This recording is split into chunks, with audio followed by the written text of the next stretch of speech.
Salam sejahtera dan salam Malaysia Madani bersama-sama saya Magdalena Depol dalam Berita Pagi Sabah edisi Selasa 18 Jun 2024. Pelbagai program dilaksana ke arah menoktahkan miskin tegar di kawasan Dun Balung Tawau termasuk program Rumah Mesra Sabah Maju Jaya SMJ. Setakat tahun lepas, 12 unit rumah SMJ telah siap dan baki 28 unit rumah akan disiapkan tahun ini. Adun Balung Datuk Hamid Awang berkata, selain rumah SMJ, bantuan terus diberikan kepada golongan memerlukan seperti bantuan makanan dan bantuan persekolahan. Kita ada SMJ, bantuan rumah SMJ kepada masyarakat golongan-golongan miskin tegar yang ada di kawasan Balung ini. Dan setiap tahun kerajaan negeri telah memberikan peruntukan kepada 20 orang dalam golongan IKASI. Datuk Hamid ditemui pemberita RTM selepas merasmikan program ziarah kasih Ihsan Aidiladha di Masjid Babu Salam, Taman Sri Balung. Program anjuran Jabatan Pembangunan Negeri Sabah, Jabatan Perdana Menteri dengan kerjasama Bank Muamalat Berhad ini menyumbang bakul makanan kepada 95 ketua isi rumah. Turut disampaikan sumbangan kepada 5 keluarga orang kurang upaya dan sakit terlantar bagi Dun Kukusan. Harapan kami supaya program ini diteruskan lagi di masa-masa akan datang untuk seluruh daerah di negeri Sabah ni, terutamanya dengan kerjasama daripada pihak korporat-korporat ni yang mana boleh menjayakan program ini. Menyantuni masyarakat asnaf di sini yang istilahnya membagi sumbangan-sumbangan kepada asnaf, ibu-ibu tunggal, bapak-bapak tunggal, anak-anak yatim. Terima kasih banyaklah. Terima kasih yang tak terhingga dan bersyukur sangat-sangat dapat bantuan ini apalagi di depan Hari Raya Aidiladha. Sementara dalam majlis berasingan, Datuk Hamid berkata golongan belia perlu didedahkan dengan pelbagai kursus kepimpinan. Ini penting bagi mempersiapkan mereka menjadi pemimpin berwibawa pada masa hadapan. Datuk Hamid menyatakan demikian selepas merasmikan program kepimpinan dan jati diri peringkat bahagian Tawau 2024. Program anjuran bersama Kelab Rakan Muda Tawau, Majlis Belia Sabah, Ikrar dan SMK Jalan Apas ini disertai 202 pelajar. Program hari ini adalah program kepimpinan dan jati diri yang mana program ini adalah satu program teras yang kita laksanakan bagi melahirkan modal insan lah di kalangan belia. Program ini program yang kami gerakkan di kawasan-kawasan komuniti lah. Hari Raya Aidiladha wadah umat Islam melakukan ibadah korban mengikut kemampuan masing-masing seiring tuntutan agama.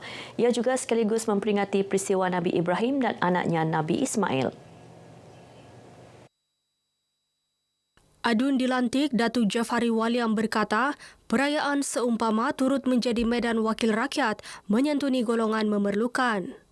Setiap tahun kita akan mengagikan di beberapa tempat di kawasan Dun Gum. Alhamdulillah kita dapat berkongsi daging korban ini kepada yang kurang kemampuan dan kepada asnaf. Sempena Hari Raya Aidiladha tahun ini, Pejabat Khidmat Masyarakat Adun dilantik menyumbang 7 ekor kerbau dan lembu untuk 7 masjid dalam kawasan Dun Gum. Terdahulu, Datuk Jafari bersama-sama lebih 200 umat Islam Kampung Sinar Baru dan sekitarnya menunaikan solat sunat Hari Raya Aidiladha di Masjid Nur Ikhlas, Kampung Sinar Baru. Di Pitas, 15 ekor lembu korban diserahkan kepada Pusat Daerah Mengundi PDM, Pejabat Daerah dan Masjid Daerah Sempena Aidiladha. Sumbangan disampaikan Adun Pitas Datuk Seri Dr. Rudi Awah di Dewan Dataran Salim Podon.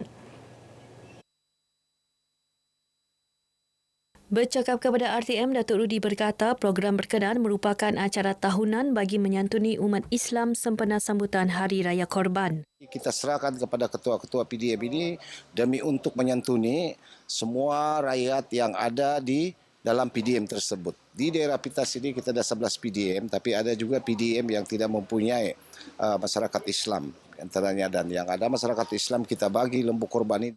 Amat bersyukurlah karena setiap tahun YB kita menyumbangkan beberapa ekor lembu kepada semua PDM-PDM yang terlibat. Saya rasa inilah yang paling terbaik. Sangat-sangat berterima kasihlah kepada yang berhormat kerana kalau saya tidak silap memang 4 kali sudah kami mendapat lembu korban khasnya untuk semua muslimin dan muslimat. 6 ekor lembu dikorbankan sempena program korban kasih Jabatan Kastam Diraja Malaysia JKDM Zon Sabah di Sepanggar.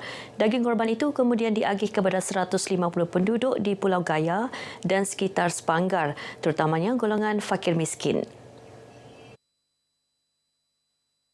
Kan sebab korban ini kita boleh bahagikan pada 3 bahagian, satu fakir, 1/3 dah fakir miskin, 1/3 untuk peserta korban dan 1/3 ini kita akan boleh hadiahkan kepada yang menolong dan juga kepada rakan-rakan, kepada siapa yang kita nak agih-agihkan sebagai satu tanda silaturahim dan keakraban antara kita sesama kita lah. Program anjuran JKDM ini diadakan serentak di daerah Tawau, Sandakan dan Lahadatu. Datuk Muhammad Nasir berharap program ini dapat membawa penghayatan ibadah kepada penduduk sekitar dan mengeratkan silaturahim antara pegawai kastam sekaligus menanamkan sifat pengorbanan dalam diri masing-masing.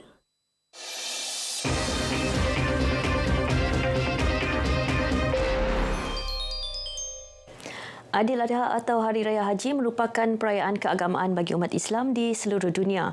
Ia disambut pada hari ke-10 bulan Zulhijjah, bulan terakhir dalam kalender Islam sebagai memperingati ziarah umat Islam untuk merenungkan perjalanan Nabi Muhammad ke Mekah. Ikuti perkongsian wartawan Iswadiman Samsudin sempena sambutan Hari Raya Aidiladha 1445 Hijrah.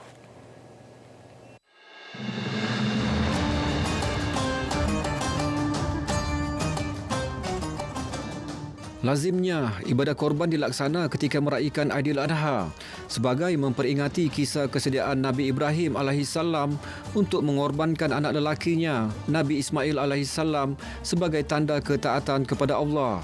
Umat Islam memperingati peristiwa itu sebagai peringatan tentang pentingnya ketakwaan, keimanan dan ketaatan dalam Islam. Ibadah korban merupakan sunat muakkad, iaitu yang amat digalakkan untuk dilakukan bagi orang yang menepati syarat-syarat berkorban berdasarkan firman Allah Subhanahu wa taala. Fasolli li rabbika wanhar. Maksudnya, oleh itu, kerjakanlah sembahyang kerana Tuhanmu semata-mata dan sembelihlah korban sebagai bersyukur. Bagaimanapun, ibadah ini tidak bersifat peribadi, sebaliknya melibatkan dukungan sesebuah institusi. Bagi Jabatan Kastam Diraja Malaysia JKDM Sabah, ibadah korban merupakan aktiviti tahunan.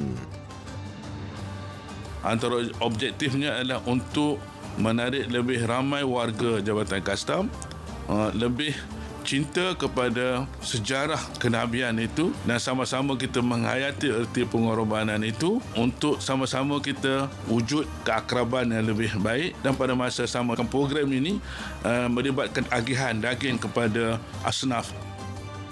Persatuan Cina Muslim Malaysia Makmas Sabah juga tidak ketinggalan mengerjakan ibadah korban sebagai pendedahan kepada ahli-ahlinya. Kami setiap tahun memang participate korban. Jadi penerima agihan korban ini ada di kalangan kita punya ahli, di mana kami akan memilihlah jadi daripada asnaf walaf dan juga daripada sahabat-sahabat daripada makmalah. Memang ceria lah bersama dengan keluarga, ahli-ahli yang dari luar negara, dari kampung daerah lain, tempat jauh, memang best sekali lah. Berdasarkan rukun Islam kelima, umat Islam yang berkemampuan diwajib menunaikan ibadah haji sekurang-kurangnya sekali seumur hidup. Aidiladha membawa mesej penting, iaitu erti sebuah persaudaraan yang besar dalam kalangan umat Islam tanpa mengira bentuk, warna dan kaum.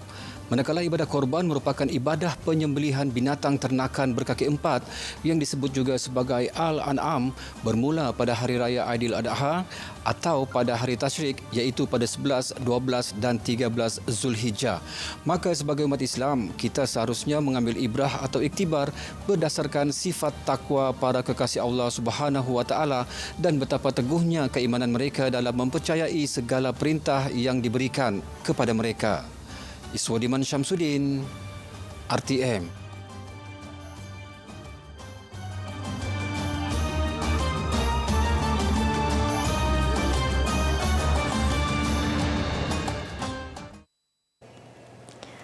Baik, paparan itu mengakhiri Berita Pagi Sabah kali ini. Menyusul selepas ini Berita Pagi Sarawak. Dari sungai hingga segara, Palestin pasti merdeka.